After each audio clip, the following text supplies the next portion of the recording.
Mr. Speaker, will you please call the House to order? The bill is passed. We'd like to get a budget that represents the interests of the people who are standing here with me now. To be part of the struggle to achieve a better society for all. And that's why today I'm very pleased to cast my vote in the affirmative. Thank you.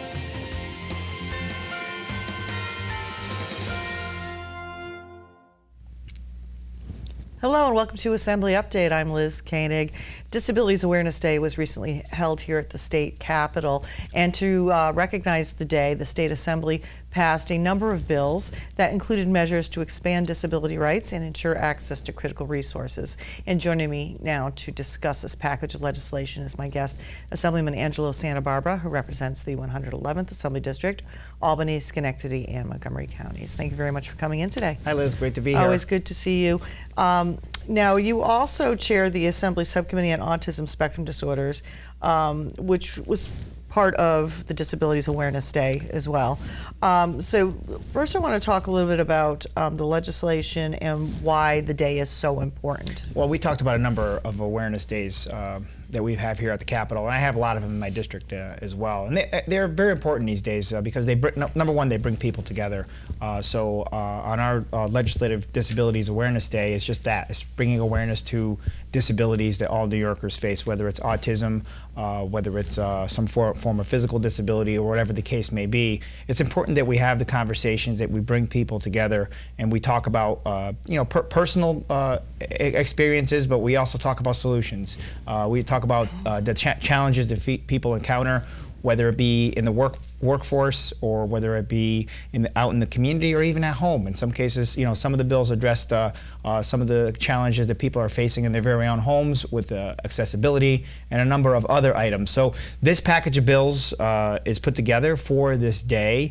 Throughout the year, we collect a lot of information. We hear from a lot of people. Well, we look to make people's lives better. Part of that is, having this package of bills taken up in the Assembly.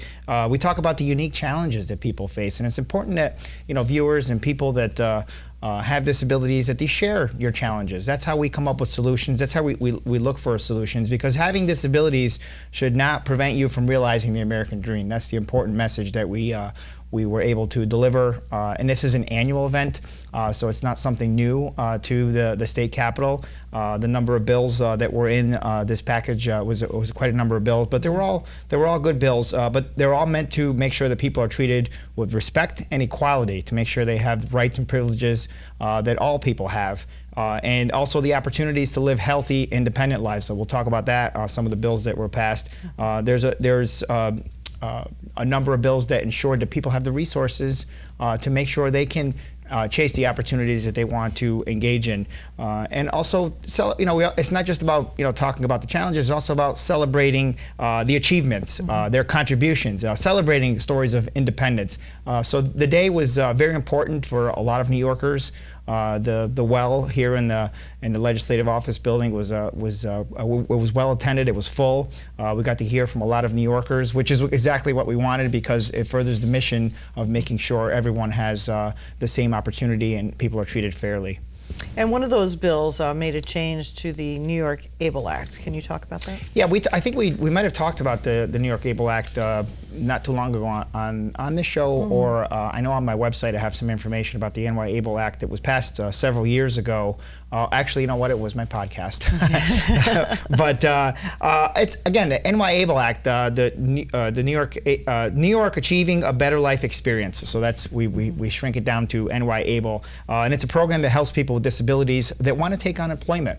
That has been very difficult in the past because putting money in a savings account and having a number of services that you rely on, it puts that at risk. Earning an income and having services that may disappear because of you are able to be a part of a workforce. That shouldn't be a choice. Shouldn't be something that you have to make a decision on. It should be able to take on employment, because having employment is a big part of opportunity, a big part of gaining independence. And that shouldn't it shouldn't be that if you take on some employment, if you are are able to earn a little money, that should be a good thing. It shouldn't be something that takes away important services, whether it's learning skills or whether it's day programs or whatever the case may be. What the NY-ABLE program, it does allow people with disabilities to take on employment and not have that affect the important services that are receiving now, because a lot of people were afraid to do that. They were afraid to go out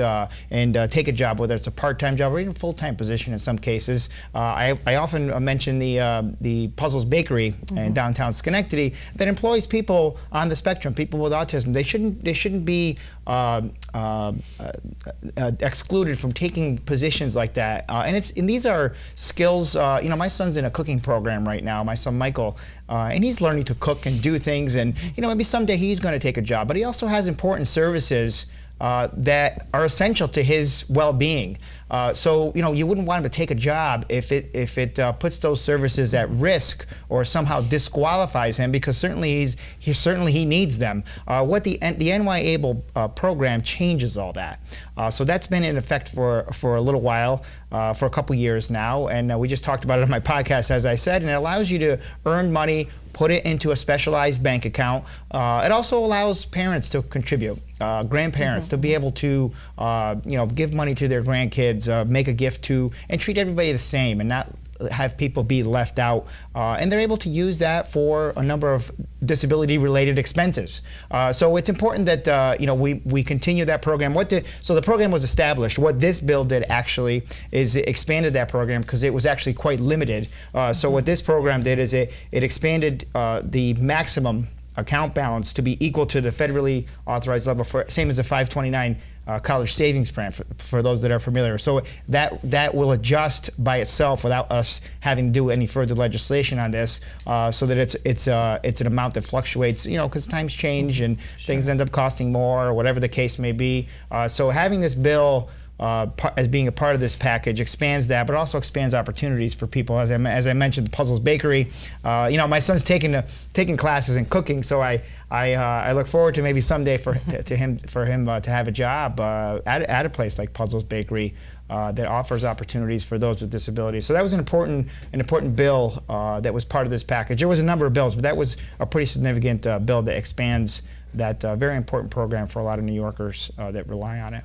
And there was another bill which deals with accessibility of materials for college students with disabilities. Yes, that's right. Yep. And as I said, there was a number of bills. That was another bill that we talked about. That's related to college materials. So college people with disabilities that are attending college, they sometimes need materials that are available that are not just printed materials. They're also available online or in different formats, electronic formats. So it's important that we make sure that that's provided, but also at the same cost, a reasonable cost, so that they're not put in a situation where they can't afford these materials. Certainly, the materials are a very important part of any college education course. So what this does is it makes it available for students with disabilities at a comparable price versus the printed version.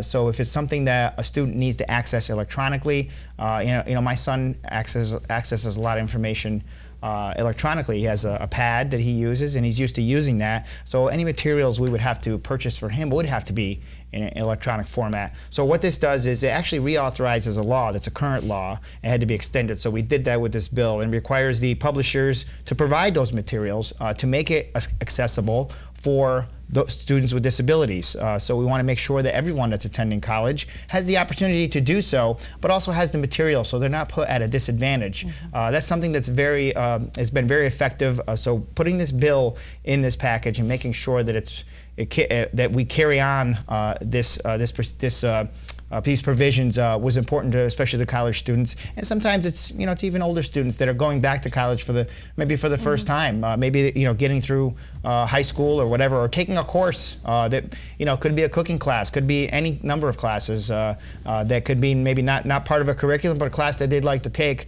We want to make sure they have the materials in a format that they can use.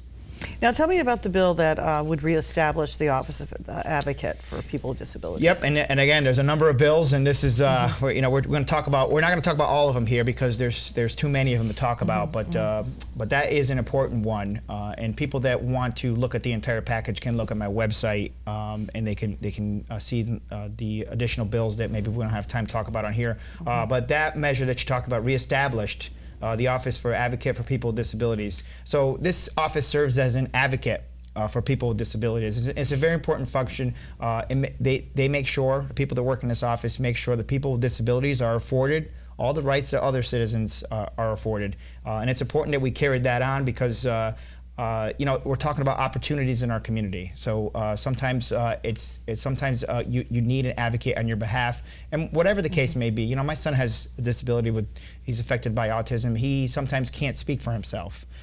Sometimes there's certain things that he can't ask for. And certainly as parents, as his parents, we do that. But this office is for the people that do need assistance in whether it's asking for something or having access to things that they are entitled to, or even exploring opportunities.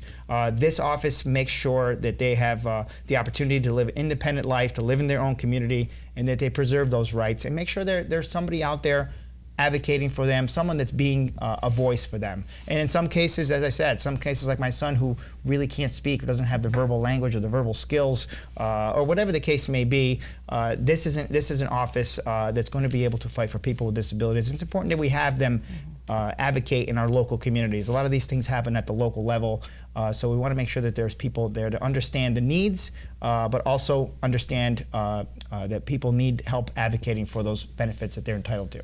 You mentioned technology briefly. Any other legislation dealing with technology? Yep, there's a number of things I know we're not going to have time to. There's a number of bills that are surrounding education as well, and I don't know if we're going to get to the emergency preparedness, but the technology part of this is important. There's a couple of bills around this, and one of the bills requires public officers and public bodies to provide interpreters and assistive listening devices, and we all know how important that is. Whatever the case may be, if there's hearing issues, this provides that equipment to be able to help people that have hearing issues attend public hearings and attend public meetings. So it's very difficult if you can't hear what's happening at a meeting and you want to attend, that if you don't have access to these devices, you really can't participate. So this bill makes sure that these devices are available for people, that they're accessible, and people understand that they're there for them, so they can participate and be a part of their own government. There's, whether it's at the local level, the county level, whatever the case may be, it's important that we have these devices for people that have the hearing issues. There was a second measure also that talked about the Board of Elections requiring them to post a sample ballot electronically with a computer screen where you can read the ballot and have it available on its website prior to elections. You know, the ballots have a lot of important information, and people may need to access that ahead of time. So we want to make sure that people have as much access as possible when they want to access the polls. So to have this electronically with a computer screen reading program, have it on its website as soon as the information is available, that makes it a lot easier. That gives people the information that they need so they can participate in the election process. A lot of times people don't participate because they don't have access ahead of time. Whatever the case may be, that when they get to the polling site, they didn't have the information. They didn't feel like they could participate in the elections. This removes all that and gives them access to the ballot. They understand what's on the ballot, so it makes it much easier when they're at the polling site, or whether it's an absentee ballot, whatever the case may be. They have the information that's important to them, so they can participate just like everyone else. And that's what these bills are about. They're about making sure that everyone has the same opportunities. Just because you have a disability does not mean that you should be excluded from the things that we're talking about here. And these bills, although they go a long way, we have more to do. And there's a number of other bills that I know that people can talk about, can look up on my website as well. Sure. I know we're not going to get to them all here. It was a very big package, which is a good thing, believe me. No, we can do a part 2. Yes, we can do it. We can certainly do a part 2. Next time you Yeah. have a moment, Yeah. you could come in Yeah. and we'll talk about the rest of these bills, because it's really fascinating and it goes a long way Yep. to helping our people with disabilities. And I want to remind people I have a newsletter. They can sign up on my website. They can sign up for my podcast that I do that talks about these issues as well. And they can sign up for my email newsletter to get more information about bills coming up and more information on these bills as well. Excellent, Great. thank you. We've been speaking with Assemblyman Angela Santa Barbara, represents 111th Assembly District, Albany, Schenectady, and Montgomery counties. Thanks for joining us. We'll see you next time.